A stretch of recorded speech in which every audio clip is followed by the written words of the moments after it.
안녕하세요. 손가락복음 선교회 지휘자 강사입니다. 오신 것을 진심으로 환영하며 해피 바이블을 열어가도록 하겠습니다. 오늘 증거드린 말씀의 제목은요. 144강 거룩한 지상낙원은 어떤 곳인가 라는 제목으로 하나님의 말씀을 통하여 상고해보는 시간을 갖도록 하겠습니다. 여기에서 지상낙원이 나오는데요. 지상은 땅 위에 그 낙원을 말하는 것이죠. 땅에서 이루어진다는 그런 말씀을 보도록 하겠습니다. 하늘에서 이룬 것 같이 땅에서 이루어지다라는 말씀 기억나시죠? 마태복음 6장 10절을 보시게 되면은 나라의 임하옵시며 뜻이 하늘에서 이룬 것 같이 땅에서도 이루어지이다. 이게 주기도문인데요. 뜻이 하나님의 뜻이 하늘에서 이룬 것 같이 땅에서도 이루어지는데 나라의 임하옵시며 나라가 임하옵시며 그 뜻입니다. 나라가 임하고요. 뜻이 하늘에서 이룬 것처럼 땅에서도 이루어진다고 마태복음 6장 10절에 기록되어 있습니다. 뜻이 하늘에서는 이미 이루어졌고요. 땅에서 이루어질 것을 이제 말씀을 하시고 계십니다. 그래서 지상낙원은 땅에서 이루어진다는 것을 알 수가 있고요. 세상 나라가 그리스도의 나라가 된다고 말씀을 하셨습니다. 계시록 11장 15절을 보시면 일곱째 천사가 나팔을 불 때, 그러면 일곱째 천사가 나팔을 분다고 했는데요. 계시록에 보면은 일곱 나팔이 있습니다. 근데 일곱째 천사니까 일곱 번째 그 나팔이 불게 되면 하늘에 큰 음성들이 나서 세상 나라는요, 우리 한국, 미국, 영국, 소련, 일본 이런 나라예요. 세상 나라가 우리 조와 그 그리스도의 나라가 돼요. 그가 세세토록 왕노릇 하시리로다. 그 세상 나라는 지상이죠. 지상에 있는 나라들입니다. 그래서 지상에 있는 그러한 나라들이 일곱째 천사가 나팔을 불게 될 때 그리스도의 나라가 돼버린다는 것입니다. 그래서 지상에 그리스도의 나라가 올 때 그곳이 바로 거룩한 지상낙원이 되는 것인 줄로 믿습니다. 그리고 새롭게 되는 그 세상이라고 했습니다. 그 새롭게 되는 그 세상을 보도록 하겠습니다. 마태복음 19장 28절을 보시게 되면은 예수께서 가라사대 내가 진실로 너에게 이르노니 세상이 새롭게 되어, 세상이 새롭게 된다는 것은 있는 땅이 없어지고 사라지고 이런 것이 아니고요. 세상이 새롭게 된다는 것은 변화가 되는 것이죠. 예를 들어서 어떤 김영수라는 사람이 있었습니다. 그 사람이 이 세상에서 죄를 많이 져서 감옥을 갔다 왔습니다. 근데 그가 감옥을 갔다 와서 예수님을 잘 믿고 변화되어서 다른 사람으로 이제 변했습니다. 그럴 때, 그 사람 새롭게 변했어. 이렇게 말을 하지요. 그래서 그 사람 그 자체는 그대로지만 보이지 아니하는 무엇인가 정신세계며 모든 것이 변했을 때 새롭게 된 그러한 사람처럼 새롭게 되는 그러한 세상이 있다는 것입니다. 마태복음 19장 28절이라고 했습니다. 그리고 이제 이사야 65장 19절에 보시게 되면은 여기 낙원은요, 슬픔과 탄식이 없는 곳이라고 했습니다. 슬픔과 탄식이 없는 곳. 이사야 65장 19절에 보시게 되면은 내가 예루살렘을 즐거워하며 나의 백성을 기뻐하리니 우는 소리와 부르짖는 소리가 그 가운데서 다시는 들리지 아니할 것이며 우는 소리와 부르짖는 소리가 다시 들리지 아니하면은 슬픔과 탄식이 없는 것이 확실히 하죠. 여기서 슬픔과 탄식이 없는 그 내용을 다시 한번 보시겠습니다. 이사야 35장 10절에도 보시게 되면은 여호와의 속량함을 얻은 자들이 돌아오되 노래하며 시온에 이르러 그 머리 위에 영영한 희락을 띠고 기쁨과 즐거움을 얻으리니 슬픔과 탄식이 달아난다고 했습니다. 또한 이사야 25장 6절에서부터 쭉 보시게 되면은 그때 이제 만군의 여호와께서 그 산에서 만민을 위하여 기름진 것과 오래 저장했던 포도주로 연회를 베푸신다고 하셨고요. 골수가 가득한 기름진 것으로 맑은 포도주로 이제 하신다고 하시면서 사망을 영원히 멸하실 것이라. 그래서 사망을 영원히 멸하신다고 했습니다. 사망을 영원히 멸하면은 슬픔과 탄식이 없는 것뿐만 아니라 사망이 영원히 멸해지니까 영생을 할 수가 있다는 그런 말씀이 되겠습니다. 계시록 7장 17절에도 보시게 되면은 생명수 샘으로 인도하시고 하나님께서 저희 눈에서 모든 눈물을 씻겨 주신다고 계시록 7장 17절에도 말씀을 하셨습니다. 또한 인간 세상의 이제 연장이며 부르기 전에 응답되는 전지전능한 그 새 세상이 거룩한 지성낙원이라고 했습니다. 이사야 65장 24절에 보시게 되면은 그들이 부르기 전에 내가 응답하겠고, 부르기 전에 이제 응답이 된다는 것은 내가 하나님하고 이렇게 부르기 전에 이미 내 마음속에 바라고 원하는 바를 알고 하나님께서 이루어 주신다는 것입니다. 그들이 부르기 전에 내가 응답하겠고 그들이 말을 마치기 전에 내가 들을 것이며, 그래서 하나님이 모든 것을 그때가 되면은 그곳에 갈 수 있는 자격을 갖춘 자들에게는 하나님께서 부르기 전에 응답해 준다고 말씀을 하셨습니다.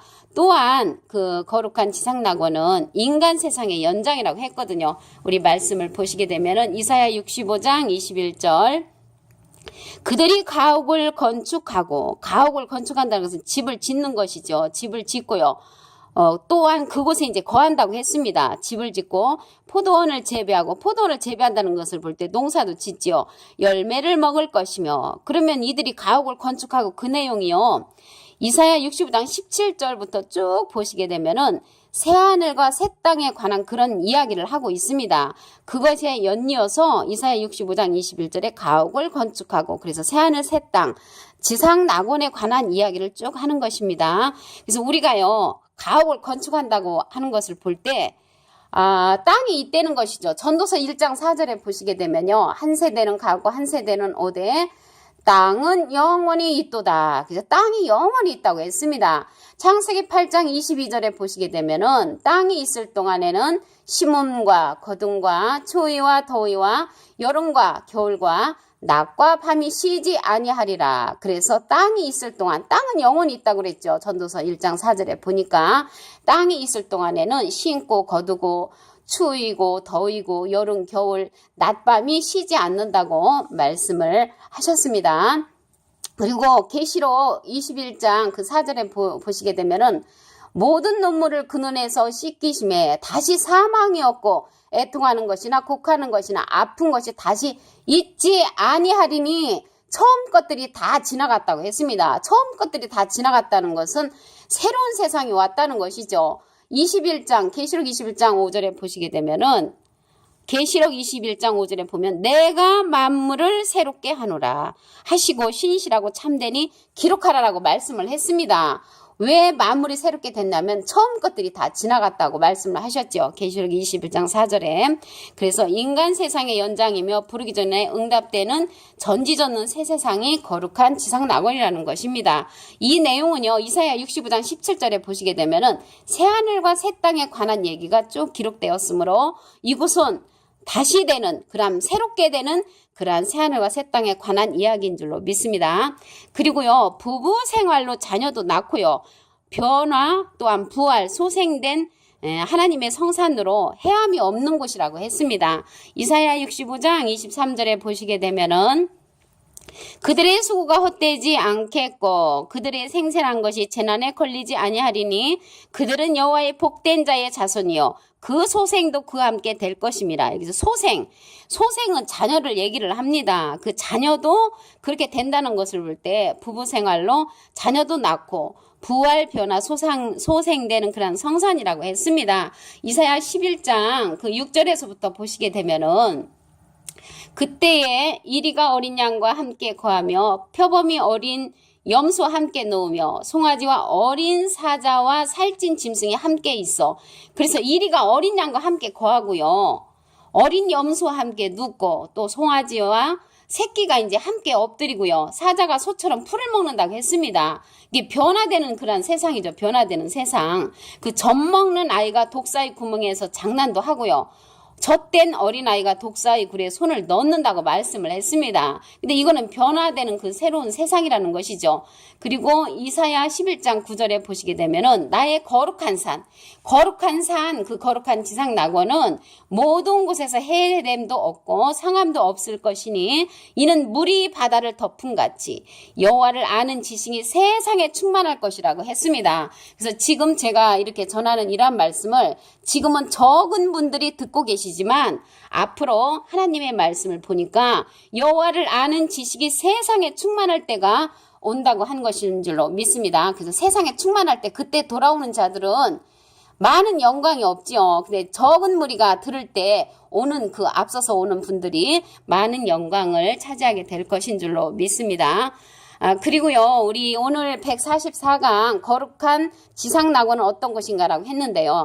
다시 한번 보시게 되면은 하늘에서 이미 이루어진 것처럼 땅에서 이루어진다고 했습니다. 마태복음 6장 10절에 보시게 되면은 나라의 임하옵시며 나라가 임하옵시며 뜻이 하늘에서 이룬 것까지 땅에서도 이루어지이다. 그래서 거룩한 지상낙원은 땅에서도 이루어진다고 했습니다. 아까 땅은요, 전도서 1장 4절에 보니까 영원히 있다고 그랬죠. 영원히 없어지지 않습니다. 변화되는 그러한 세상이 땅에서 이루어질 것을 말씀을 하고 있습니다.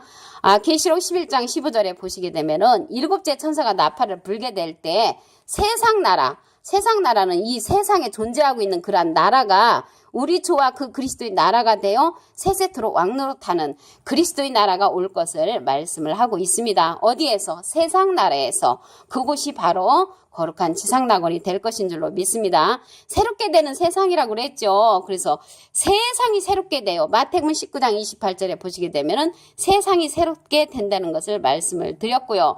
그리고 새롭게 되는 그러한 세상을 하나님의 말씀에 보시게 되면은 우리 이사야 65장 17절에 보시게 되면 보라 내가 새하늘과 새 땅을 창조하나니 이전 것은 기억되거나 마음에 생각나지 아니한다고 그렇게 말씀을 했습니다.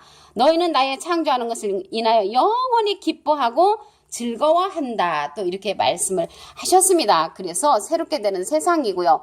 계시록 7장 17절에 보시게 되면은 생명수샘으로 인도를 하시고 하나님께서 저희 눈에서 모든 눈물을 씻겨주시는 곳이 거룩한 지상낙원이라고 말씀을 하셨습니다. 인간 세상이 또 연장이라고 그랬죠. 이사야 65장 24절에 보시게 되면은 부르기 전에 내가 응답하겠고 그들이 말을 마치기 전에 내가 들을 것이며 가옥을 건축한다고 했습니다. 가옥을 건축하고 포도원을 재배하고 열매를 먹을 것이라고 했습니다. 전도서 1장 4절에 땅은 영원히 있으며 그 창세기 8장 22절에는 땅이 있을 동안에는 심음과 거둠과 추위와 더위와 이런 모든 것들이 계속된다고 창세기 8장 22절에 기록되어 있습니다. 또한 부부 생활로 이제 자녀들 낳고요. 부활 변화 수생된 성산으로 헤함이 없는 곳이라고 했습니다. 이사야 65장 23절에 보시게 되면은 그들의 수고가 헛되지 않겠고 그들이 생산한 것이 재난에 걸리지 아니하리니 그들은 여호와의 복된 자의 자손이요 그 소생도 여호와의 복된 자의 자손들의 그 소생은 자녀들도 복을 받는 그러한 백성이 된다고 말씀을 하셨습니다. 이사야 11장 6절에서부터 9절에 쭉 보시게 되면은 거룩한 산 모든 곳에서는 해함도 없고 상함도 없고 여호와를 아는 지식이 충만하게 될 것이라고 말씀을 하셨습니다. 오늘 144강 거룩한 지상낙원은 어떤 곳인가라는 제목으로 하나님의 말씀을 통하여 상고해보는 시간을 가졌습니다. 감사합니다.